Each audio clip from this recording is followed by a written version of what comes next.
Many of you would agree that the days we spent in school were certainly the best days of our lives. It was in school that we made our first friends, competed to excel, hoped for places in sports and other teams, and learned our first lessons in life.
The immortal words, brave and truth, is still engraved in our heart and mind.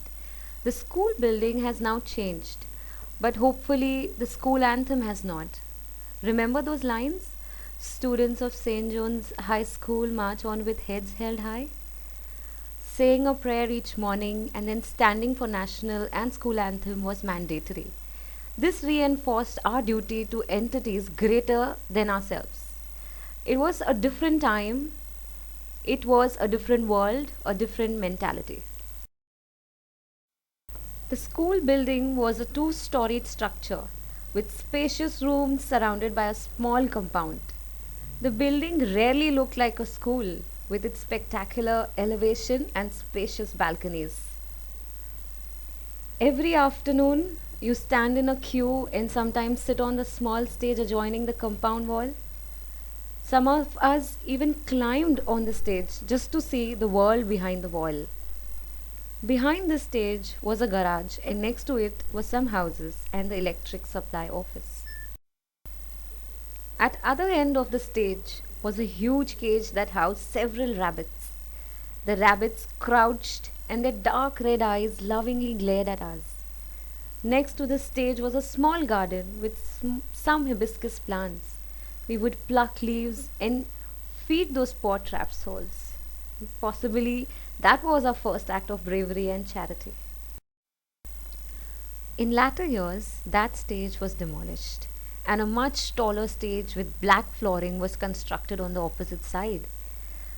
This stage was our first step of getting recognition in school and encouraged us to participate in various school events. The classroom had a world within itself.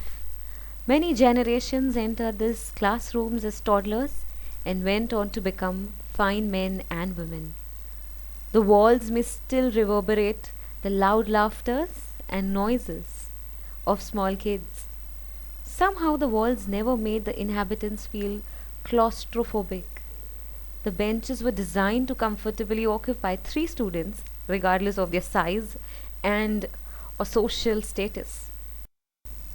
Inside the school building, you would see a big open square where three big earthen pots smiled at you. Despite carrying water bottle, it was fun to drink cold water from these pots. On all the floors, you would see photos of various national and international leaders. Outside the first standard class and closer to the administration office stood a big wooden bench for visitors. Inside the administration office was a small sofa occupied by visitors or sometimes by students who were slightly indisposed.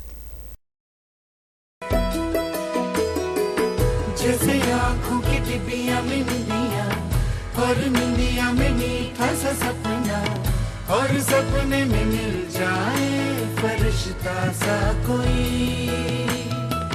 जैसे रंगों भरी पिचकारी जैसे तितलियां फूलों की क्यारी जैसे बिना मतलब का प्यारा रिश्ता हो कोई.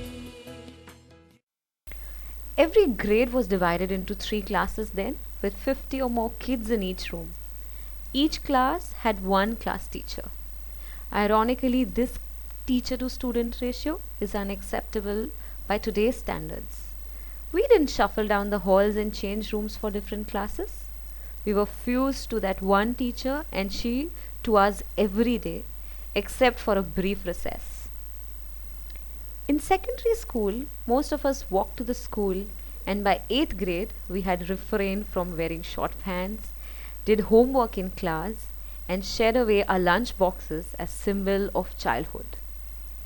Along with a single class teacher who still governed our lives, we always had other teachers teaching us different subjects.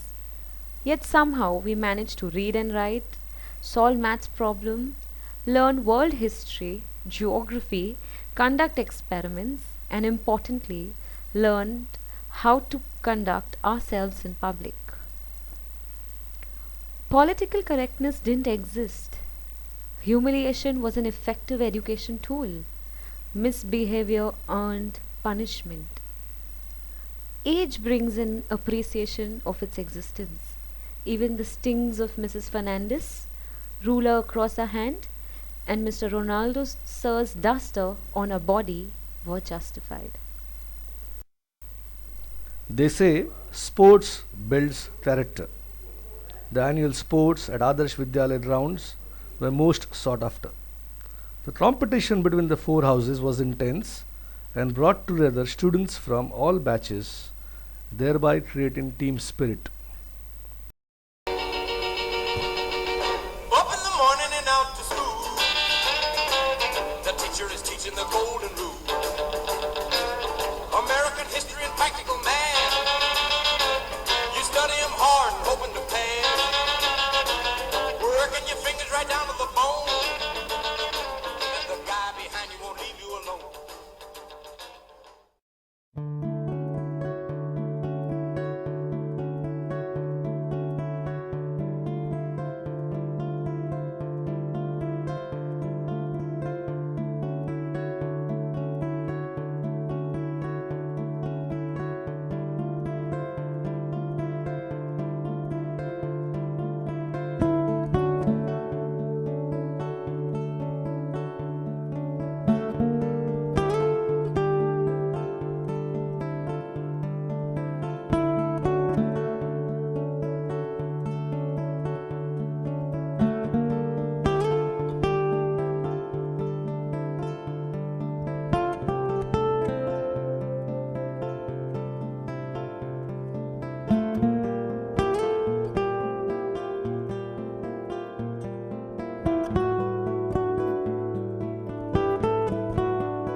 While the ladies were compassionate, barring few, most of the male teachers were tough taskmasters. Their purpose was not to be our friends, but our authority figures. Our male teachers would struggle to sit comfortably.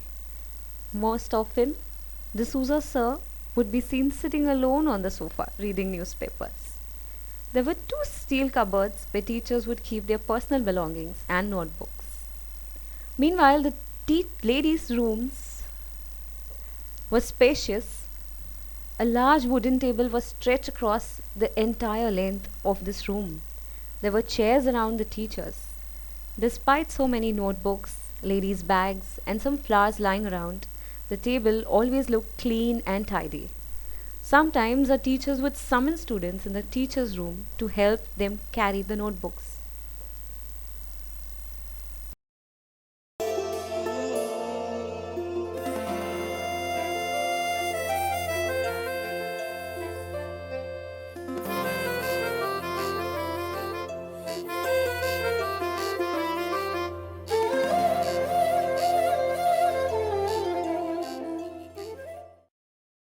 Gives me great pleasure today to be here with Suresh and Naresh, who have come to invite me for a get-together of the students who passed out in 1985 in Canada. I think of all my children still as my children. Those were the happy times I had with you all, seeing you all grow up. And I'm sure all of you all have turned into wonderful, handsome gentlemen and pretty, loving ladies.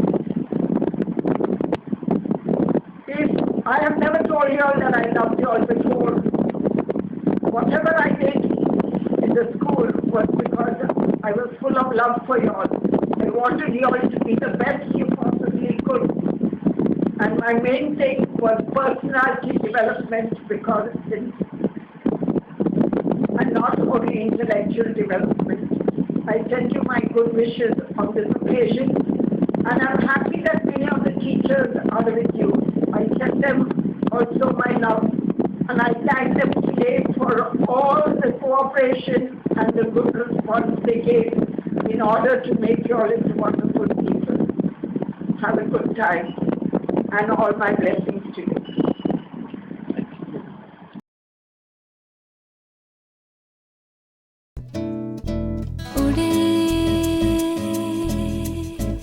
खुले आसमां में ख्वाबों के परिंदे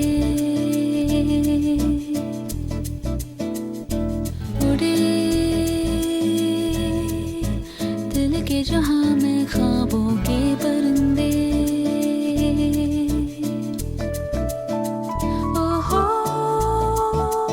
क्या पता जाएंगे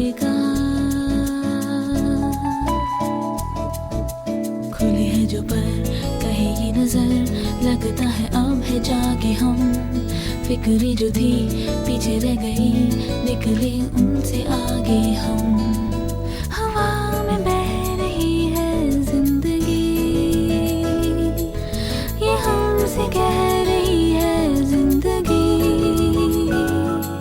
ओहो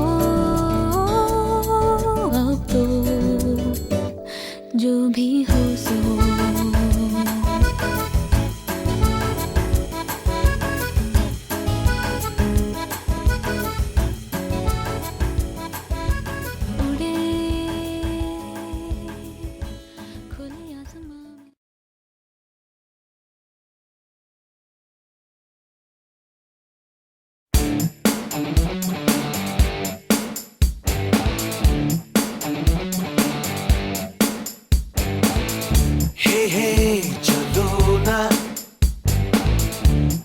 शहर एक नया जहाँ मुस्कुराहटें हैं बिखरी जहाँ से गम का मौसम गया जहाँ मीठी बातें हर एक अजनबी से हो भूले हम भी जो सारी फिक्रें लम्हा लम्हा खुशियाँ बिखरे इधर उधर और यहाँ वहाँ जाए वही दिल कहे जहाँ baby baby baby हम धड़कने दिल जैसे धड़के धड़कने दो क्यों है कोई आग नबी शोला जो भड़के भड़कने दो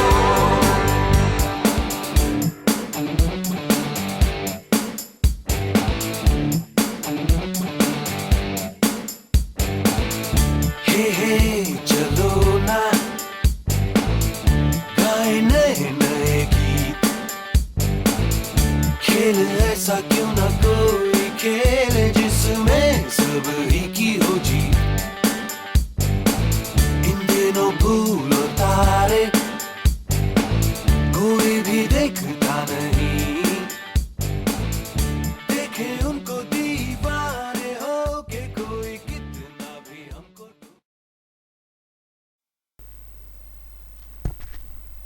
The school building has changed, but our love, respect, and admiration shall never wane. These moments seem eternal, as if it all happened yesterday. We all take different paths in life, but no matter where we go, we take a little of each other everywhere. Sometimes it makes sense to capture these moments for posterity. Hopefully, this video would help in future to bounce back from a certain amnesia. Until then, God bless our teachers and all our friends wherever they are. Amen. भूलेंगे